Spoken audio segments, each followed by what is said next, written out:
Hello everyone, আজকে আমি super clay এবং একটা ওয়েস্টেজ মধুর বোতল দিয়ে একটা ছোট মিনি ক্রাফট করতে চাইছি। তো অ্যাট ফার্স্ট আমি কি করব, আমি ক্লেগুলো থেকে একটু একটু করে ক্লে নিয়ে নেব।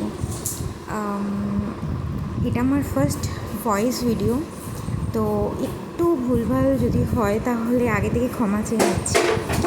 তো ফার্স্টে আমি এটাকে মিক্সড করে নেব। আমি এখানে লাল আর অল্প একটু পিঙ্ক কালার নিয়েছিলাম। তো তারপর আমি এটাকে ভালো করে রোল করে নেব, আর নাইফের সাহায্যে, মানে ক্লের সাথে যে নাইফগুলো দেয় সেগুলোর সাহায্যে আমি এগুলোকে কেটে নেব। ভিডিও ভালো লাগলে অবশ্যই সাবস্ক্রাইব করে দিও আর একটা লাইক দিয়ে দিও, তাহলে আমি আরও মোটিভেট হব যে নতুন করে যাতে আমি আরও ভিডিও বানাতে পারি। তো চলে আসি কাজে। তো আমি ভালো করে এগুলোকে প্রেস করে নিচ্ছি রাউন্ড শেপ করে। আর দেখো, কোনো প্রফেশনাল জিনিসপত্র নয়, আমি এখানে ঘরোয়া হাতের কাছে যেগুলো পাওয়া যায়, ওয়েস্টেজ বলতে পারো, তো সেগুলো দিয়েই আমি কাজটা করছি। তো রাউন্ড হয়ে যাওয়ার পর আমি এটাকে মাঝখান দিয়ে কেটে নেব। তো সবগুলো কাটা হওয়ার পর আমি ওই হাফ যে শেপগুলো আছে একটার পর একটা লাইন বাই লাইন পাশাপাশি দিয়ে দেবো। কেউ গেস করতে পারছো আমি কি বানাতে চাইছি? আই থিঙ্ক গেস করতে পারছো। তো এই যে কাঠিটা দেখছো, এটা হলো ধূপকাঠি। তো এটাকে দিয়ে আমি এটা রোল করে নিলাম।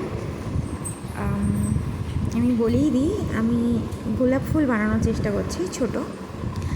তো কালারটাও দারুণ এসেছে, যেহেতু লাল আর পিঙ্ক কালারটা মিক্সড করে নিয়েছিলাম। তো আমার গোলাপ হয়ে গেছে, আরেকটা বানাচ্ছি, সেটাও দেখো। ফার্স্টে রোল করে নিচ্ছি, দেন ওটাকে কেটে নিচ্ছি, আর তারপর আবার গোল পাকিয়ে নিচ্ছি রাউন্ড শেপে, তারপর ওটাকে প্রেস করব।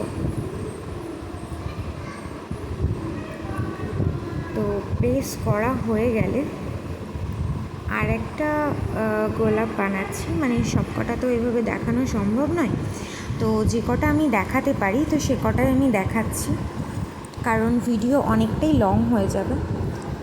আর এটা যেহেতু আমার ফার্স্ট ভয়েস ভিডিও, হয়তো আশেপাশের অনেক শব্দই আপনারা শুনতে পাবেন, তো ওটাকে ইগনোর করবেন আর আমার ছোট্ট প্রচেষ্টাকে এনকারেজ করবেন। তো ফার্স্টটার মতন এটাও আমি কেটে নিচ্ছি, কেটে নেওয়ার পর আমি আবার জুড়ে নিচ্ছি। আর এইভাবে করলে আমার মনে হয় সুবিধাই হয়, যেহেতু আমি ফার্স্ট টাইম বানাচ্ছি সুপার ক্লে দিয়ে, তো একটু ভুল ত্রুটি হতে পারে। যারা এক্সপার্ট আছেন তারা তো ভালো পারবেনই, যাই হোক। তো এটা আমি রোল করে নিচ্ছি।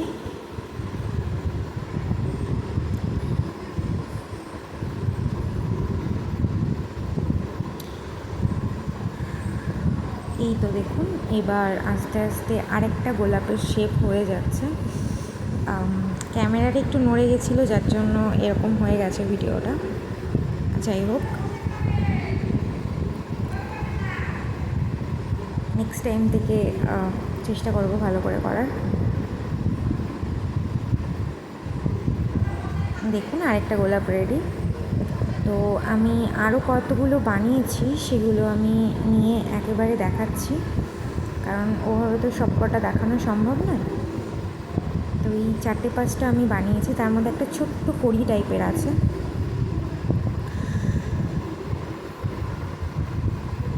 তো এবার যে বোতলটা ছিল ওটাকে আমি কালার করে নিচ্ছি।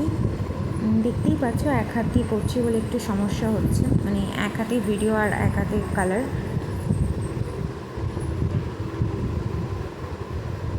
তো এটাও একটা স্পঞ্জ, যেটা বাড়িতেই ছিল, তো স্পঞ্জ দিয়ে ভালো করে কোট করে নিচ্ছি।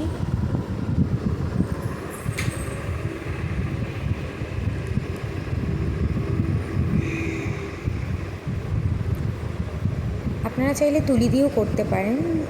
তুলির থেকে এই স্ট্রাকচারটা একটু ভালো আসে, তো এই টেক্সচারটাই আমি চাইছিলাম। এর মধ্যে আরেকটা ব্ল্যান্ডার হয়ে গেছে, সেটা হলো একটু লিকুইড ছিল কালারগুলো, তো এই জন্য ডট দিতে গিয়ে স্প্রেড পড়ে গেছিলো। আর আমাদের বুদ্ধি তো একটু এক্সট্রাঅর্ডিনারি চলে, দেশি জোগাড়। তো আমি এটাকে আবার ব্লেন্ড করে নিয়েছি, দেখতেই পাচ্ছেন, আর কালারটাও দারুণ এসছে। এবার আমি ঢাকনাটাকে রং করে নিচ্ছি। এটাও কিন্তু পুরোপুরি লাল নয়, এখানে লাল আর ইয়েলো কালারটা মেশানো রয়েছে, লাল আর হলুদের মিশ্রণ করা। এই তো হয়ে গেছে। তো অ্যাট লাস্ট আমি ফুলগুলোকে এবার সাজিয়ে দেব। ফুলগুলোকে সাজিয়ে আমার তো ভালো লাগছে, জানি না আপনাদের কীরকম লাগছে। প্লিজ কমেন্ট করে দেবেন, একটা লাইক করে দেবেন আর সাবস্ক্রাইব করে দেবেন। Thank you.